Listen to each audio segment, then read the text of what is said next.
Bhandara police ने नशे के खिलाफ बड़ी कार्रवाई करते हुए 200 किलो गांजा जब्त किया है।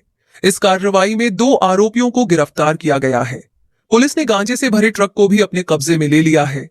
जब्त किए गए गांजे की कीमत 1 करोड़ रुपए से अधिक बताई जा रही है। पुलिस को गुप्त सूचना मिली थी कि भंडारा जिले से एक ट्रक में अवैध रूप से गांजे की बड़ी खेप मुंबई की ओर ले जाई जा रही है। सूचना मिलते ही पुलिस ने रात के समय साकोली क्षेत्र में नाकाबंदी कर वाहनों की सघन जांच शुरू की। जांच के दौरान एक संदिग्ध ट्रक को रोककर उसकी तलाशी ली गई। तलाशी में ट्रक से 200 किलो गांजा बरामद हुआ। पुलिस ने मौके से 2 आरोपियों को गिरफ्तार कर लिया और गांजे के साथ ट्रक भी जब्त कर लिया।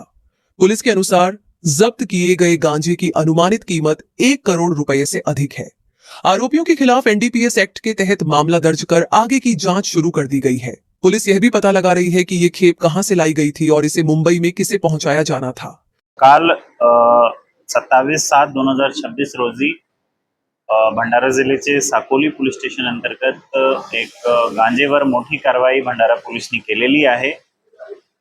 याच्यामध्ये जे सेंदूर वाफा टोल नाका आहे तिथे गोपनीय माहितीच्या आधारावर एक गाडी आम्ही इंटरसेप्ट केले। त्या गाडीमध्ये 200 केजी गांजा जप्त भंडारा पोलिसने केलेला आहे। याच्यामध्ये 2 आरोपी आतापर्यंत अटक झालेले आहे आणि